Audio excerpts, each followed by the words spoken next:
Hello friends, welcome to my YouTube channel. तो आज हम देखेंगे Bronsted and Lowry concept. Bronsted and Lowry concept ये जो है एसिड बेस का एक कॉन्सेप्ट है। एसिड और बेस को समझने के लिए दिया गया है। ठीक है, इसमें क्या होता है, इसमें कंडीशन ये है कि जो मटेरियल होगा वो क्या होगा, हाइड्रोजन कंटेनिंग होना चाहिए। और जो हाइड्रोजन कंटेनिंग है, हाइड्रोजन क्या होता है, इसका परमाणु क्रमांक 1, परमाणु भार भी क्या होता है 1।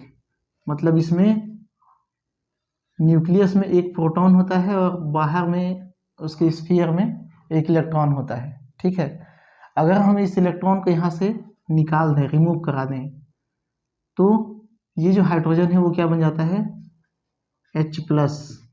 क्योंकि यहाँ नेगेटिव चार्ज 1 था, पॉजिटिव चार्ज 1 है। नेगेटिव चार्ज अगर निकल जाता है तो यहाँ पे क्या बचता है, केवल एक प्रोटॉन बचता है। तो इसको सीधा हम क्या कहते हैं, प्रोटॉन। ठीक है, प्रोटॉन, या फिर इसको कह सकते हो आप क्या, हाइड्रोजन आयन। ये हाइड्रोजन केटायन है।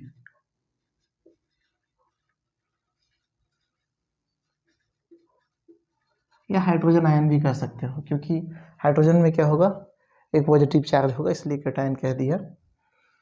तो इस कॉन्सेप्ट में ये बताया गया है कि यदि कोई मटेरियल प्रोटॉन डोनर होता है, प्रोटॉन डोनर मतलब H+ आयन डोनेट करता है किसी को, तो वो क्या कहलाएगा, एसिड कहलाएगा। और यदि कोई मटेरियल क्या करेगा, प्रोटॉन एक्सेप्ट करेगा, प्रोटॉन लेगा, तो वो क्या कहलाएगा, बेस कहलाएगा। मतलब ब्रॉन्स्टेड एंड लोरी कॉन्सेप्ट किस पे बेस्ड है, सीधा सीधा प्रोटॉन पे बेस्ड है। प्रोटॉन डोनर क्या होगा, एसिड होगा, प्रोटॉन एक्सेप्टर बेस होगा। ठीक है, तो देख लेते हैं एसिड की कैटेगरी में कौन कौन आते हैं, बेस की कैटेगरी में कौन कौन आते हैं। सम एग्जांपल यहाँ पे है, जैसे HCl डिवाइड होता है H+ और Cl- में। ठीक है, तो यहाँ पे ये H+ क्या है, ये प्रोटॉन है। HCl क्या कर सकता है, प्रोटॉन दे सकता है। ठीक है, तो ये क्या हो गया, एक ब्रॉन्स्टेड एसिड हो गया। जैसे कि यहाँ पे दिया है एल्यूमिनियम हेक्साक्वा, है ना, ये भी क्या करता है, प्रोटॉन दे सकता है। किस तरह से देगा, ये एल्यूमिनियम H2O5 बनाएगा और OH माइनस है, तो माइनस को यहाँ पे हम कैंसिल करेंगे। 3+ था, ये OH का एक माइनस है, तो यहाँ पे क्या हो जाएगा 2+ प्लस एक हाइड्रोजन आयन, या प्रोटॉन कह सकते हो आप सीधा सीधा। तो ये प्रोटॉन देता है, मतलब ये भी क्या है, एक एसिड है।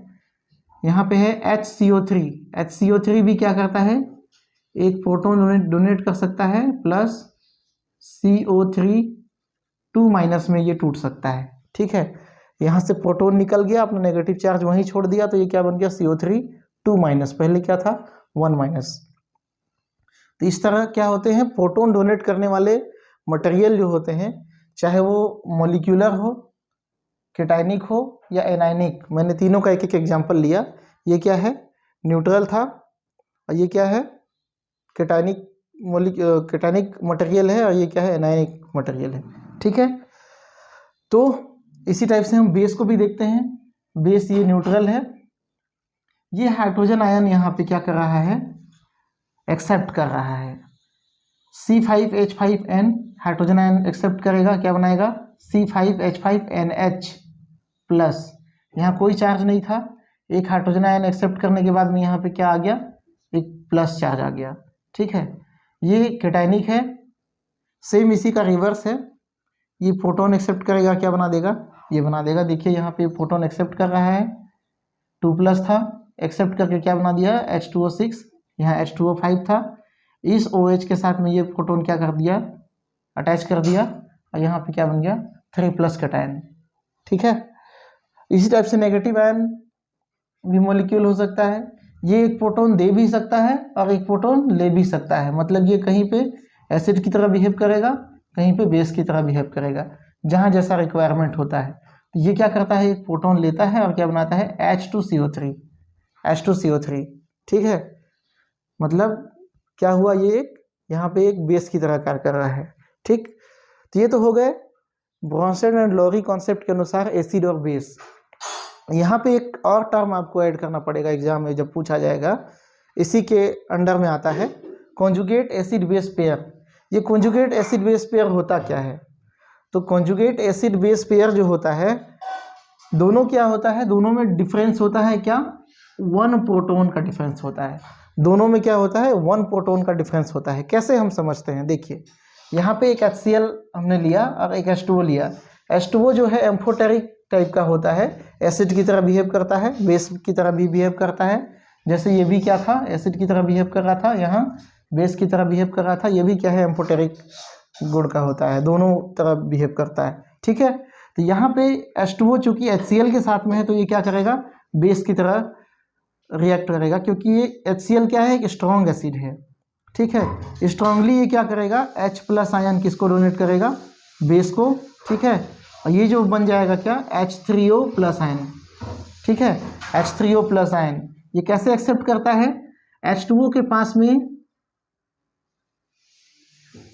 2 हाइड्रोजन जुड़े होते हैं प्लस 2 लोन पेयर इलेक्ट्रॉन होता है। तो इस लोन पेयर इलेक्ट्रॉन में क्या करता है, हाइड्रोजन प्लस आयन को ये एक्सेप्ट करता है। जब ये एक्सेप्ट करेगा तो क्या होगा, इसका जो bonded pair lone pair electron है वो किस में कन्वर्ट हो जाएगा, सिग्मा इलेक्ट्रॉन में या बॉन्ड पेयर इलेक्ट्रॉन में। आप इसको क्या कह सकते हो, सिग्मा इलेक्ट्रॉन या बॉन्ड पेयर इलेक्ट्रॉन। ठीक है, ये क्या बन गया, bond pair. Lone pair to कहाँ कन्वर्ट हो गया, lone pair to bond pair, या इसको सिग्मा इलेक्ट्रॉन भी कह सकते हो। पहले क्या था, ये पहले क्या था, लोन पेयर था, अब क्या बन गया, सिग्मा इलेक्ट्रॉन बन गया। तो सिग्मा इलेक्ट्रॉन बन गया मतलब प्रोटॉन को क्या मिल गया, इलेक्ट्रॉन मिल गया, किसका, ऑक्सीजन का। तो ऑक्सीजन में क्या आ जाएगा, एक इलेक्ट्रॉन की कमी हो गई तो यहाँ पे पॉजिटिव चार्ज आ जाता है। ठीक है, तो मैं यहाँ पे हाइड्रोजन में नहीं दिखाया पॉजिटिव चार्ज, किस में दिखाया, ऑक्सीजन में। ठीक है, तो ये क्या बन गया, H3O। और चूंकि यहाँ से Cl से एक प्रोटॉन निकल गया था तो Cl- बन जाएगा। ये एक प्रोटॉन निकलने के बाद अपना अपना इलेक्ट्रॉन किसके पास छोड़ दिया, क्लोरीन के पास। तो यहाँ पे पेयर हम बना रहे हैं किससे, एक बेस का एसिड के साथ में, मतलब इसी से बना हुआ एसिड कौन सा है, H2O H3O। ठीक है, H2O से बना हुआ एसिड कौन सा है, H3O। तो ये दोनों क्या बन गया, एक पेयर बन गया। और HCl से बना हुआ कॉन्जुगेट सिस्टम कौन सा है, Cl। ठीक है, तो HCl क्या था, एसिड था, अब जो बना हुआ कॉन्जुगेट सिस्टम है वो क्या है, बेस है। ठीक है, तो यहाँ पे इसी को एसिड बेस पेयर कहा जाता है। एक एसिड बेस पेयर में एक एसिड और एक बेस होता है जो उसी से बना होता है। ठीक है, कॉन्जुगेट। ठीक, अब दूसरी बात यहाँ पे गौर करने वाली ये है कि अगर एसिड स्ट्रॉन्ग है, अगर स्ट्रॉन्ग एसिड है तो बनने वाला बेस क्या होगा, वीक होगा, हमेशा क्या होगा, वीक होगा। उसी टाइप से बेस अगर क्या है, वीक है, तो बनने वाला एसिड क्या होगा, स्ट्रॉन्ग होगा। ये क्या है, इसके पास एक हाइड्रोजन आयन एक्स्ट्रा है, ये किसी को जल्दी से दे सकता है। ठीक है, किसी को स्ट्रांगली ये दे सकता है, तो ये क्या बन गया, एक स्ट्रॉन्ग एसिड बन गया। ठीक है, तो यहाँ पे इतना ही था, और कुछ टॉपिक्स हम देख लेते हैं, कुछ पॉइंट्स हम देख लेते हैं।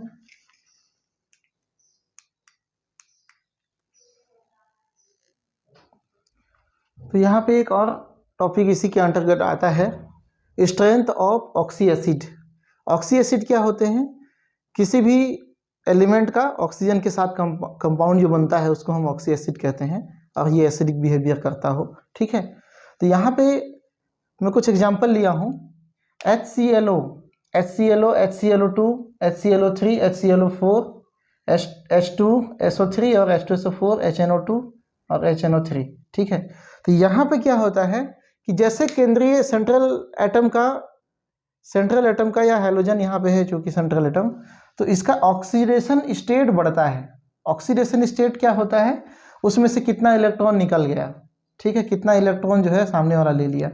जो कि आपको पता होगा क्लोरीन से ज़्यादा ऑक्सीकरण अवस्था किसका होता है, ऑक्सीडेशन ऋणात्मकता, इलेक्ट्रोनेगेटिविटी ऑक्सीजन का होता है।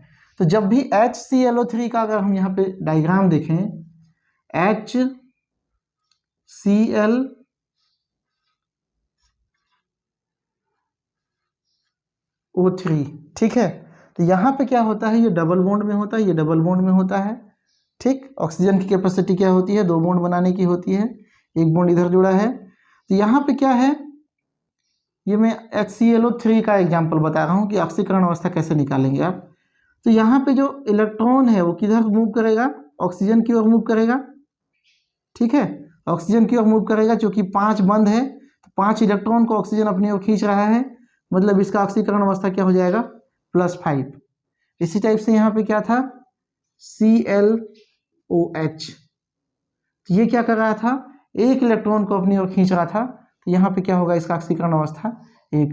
इसको ऐसे भी निकाल सकते हो आप, ऑक्सीजन का जो कैपेसिटी होता है इलेक्ट्रॉन खींचने का वो क्या होता है, -2, ठीक है। Cl का हमको नहीं पता, x मान लो। हाइड्रोजन का क्या, 1 + 1 और -2 कैंसिल हो जाएगा, तो बचेगा क्या, क्या बचेगा, -1। तो -1 यहाँ पे क्या है, =0 कर देते हैं। इसको थोड़ा डिटेल में लिख देता हूँ, इसमें कंफ्यूजन हो जाएगा। हाइड्रोजन का +1 प्लस Cl का हमको नहीं मालूम x प्लस ऑक्सीजन का क्या, -2, तो इसको सीधा सीधा हम -2 ही लिख देते हैं, ठीक है। यहाँ पे -2 = क्या होगा, 0। अब इन दोनों को कैंसिल करेंगे तो क्या हो जाएगा, x - 1 = 0। अगर हम x की वैल्यू निकालेंगे तो क्या हो जाएगा, इसको शिफ्ट करोगे तो +1, मतलब यहाँ पे क्या है, क्लोरीन +1 ऑक्सीडेशन स्टेट में है, ठीक है। इसी तरह से ये +3 में है, क्योंकि 2 ऑक्सीजन है, जिसका क्या होगा, -4 होगा, ये +1 होगा, कैंसिल हो जाएगा, बचेगा -3। उसको शिफ्ट करोगे तो क्या हो जाएगा, +3, ठीक है। ये +5 और +7। तो यहाँ पे क्या हो रहा है कि स्ट्रेंथ जो होता है एसिड्स का, ये स्ट्रॉन्ग है या फिर ये स्ट्रॉन्ग है। तो यहाँ पे देखने को ये मिलता है कि जिसका ऑक्सीकरण अवस्था जितना ज़्यादा होते जाएगा उतना ही वो क्या होगा, ज़्यादा स्ट्रॉन्ग होते जाएगा, ठीक है। ये इसका स्ट्रेंथ हो गया। सेकेंड, जैसे यहाँ पे दिया हुआ है H2SO4 का, H2SO3 का, तो यहाँ पे H2SO4 इसका निकाल के देखते हैं, +2 और 3 ऑक्सीजन है, मतलब कितना हो जाएगा, -6, ठीक है। -6 यहाँ पे x = 0। इसको सॉल्व करेंगे तो क्या हो जाएगा, ये x - 4 = 0, x = +4, ठीक है। तो यहाँ पे क्या हो गया, ये +4 कंडीशन में हो गया। तो यहाँ पे आप +4 लिख दीजिए। और सल्फर में इसका कंडीशन क्या हो जाएगा, 4 ऑक्सीजन है, मतलब यहाँ पे क्या आ जाएगा, 8। अब 8 में से इस घटाएंगे तो क्या बन जाएगा, ये 6, ठीक है। तो इसका ऑक्सीकरण अवस्था क्या आ जाएगा, +6। अब बताइए इन दोनों में स्ट्रॉन्ग कौन सा होगा। ऑब्वियसली जिसका ऑक्सीडेशन नंबर ज़्यादा होगा वो क्या होगा, ज़्यादा स्ट्रॉन्ग होगा। HNO3 का निकाल के देखते हैं। HNO3 में H यहाँ पे कितना है, 1 है, मतलब इसका +1। ऑक्सीजन कितना है, 2 है, मतलब इसका -4। यहाँ कैंसिल होके क्या बचेगा, 3, और यहाँ पे क्या हो जाएगा, x = 3। तो n का यहाँ पे ऑक्सीडेशन नंबर क्या हो जाएगा, 3। अब HNO3 में देखते हैं, तो यहाँ पे 3 ऑक्सीजन है, मतलब इसका 2 होता है, तो 6। इसको घटाओगे तो क्या बचेगा, 5। तो यहाँ पे क्या हो जाएगा, 5, ठीक है। ये क्या हो जाएगा, +5। इन दोनों में से ज़्यादा स्ट्रॉन्ग एसिड कौन सा होगा, HNO3, ठीक। यहाँ पे ये चीज़ क्लियर हो गया। नेक्स्ट हम देखते हैं इसका जो कॉन्जुगेट बेस बनेगा, एसिड का जो कॉन्जुगेट बेस बनेगा वो क्या बनेगा, ये क्या बन जाएगा, H+ निकालने के बाद -H+ अगर यहाँ से करते हैं तो ये क्या बन जाएगा, ClO-, ठीक है। ये क्या बन जाएगा, ClO2-, ये क्या बन जाएगा, ClO3-, ये क्या बन जाएगा, ClO4-। तो यहाँ पे जो माइनस चार्ज है वो किस में है, ऑक्सीजन पे है, ठीक है। ये क्या हो गया, बेस बन गया। ये एसिड प्रोटॉन ले सकता है जब ये रिवर्स रिएक्शन करेगा। तो ये कमजोर था, ठीक है, ये इन चारों में से कमजोर ये था, ठीक है, और स्ट्रॉन्ग ये था। लेकिन जब ये क्या बोलते हैं, इसका कॉन्जुगेट बेस जो होता है उसका स्ट्रेंथ अब क्या हो जाएगा, रिवर्स हो जाएगा। इधर जो स्ट्रॉन्ग एसिड होता है वो क्या बनाता है, वीक बेस बनाता है। मतलब ये स्ट्रॉन्ग एसिड है, ये प्रोटॉन देना चाहता है, ये लेना नहीं चाहता, ठीक है। मतलब क्या हो गया, यहाँ पे प्रोटॉन निकल जाएगा, इसके पास निकालने की प्रवृत्ति ज़्यादा है और खुद स्टेबलाइज होने की स्थिति ज़्यादा है, तो ये स्टेबलाइज हो गया। ज़्यादा स्टेबलाइज हो गया मतलब ये प्रोटॉन मुश्किल से एक्सेप्ट करेगा। लेकिन ये क्या है, कमजोर एसिड है इसकी तुलना में, है ना, इसकी तुलना में ये कमजोर है, तो ये क्या बनाएगा, स्ट्रॉन्ग बनाएगा, स्ट्रॉन्ग बेस बनाएगा। इससे पहले हमने जस्ट देखा है। तो यहाँ पे अगर हम एसिड से बनने वाले कॉन्जुगेट बेस का स्ट्रेंथ अगर हम बताएं तो क्या होगा, वो रिवर्स कंडीशन में आ जाएगा। यहाँ तक क्लियर है, ठीक है।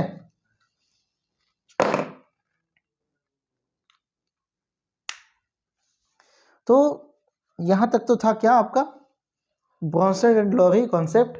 इसके अनुसार जो है हम इन सारी चीज़ों को बता रहे थे। तो चैनल में बने रहने के लिए आप लोग का धन्यवाद। और वीडियो पसंद आया होगा तो आप लाइक करें, दोस्तों के साथ शेयर करें और सब्सक्राइब करना है आपको, चैनल सब्सक्राइब करें। Thank you.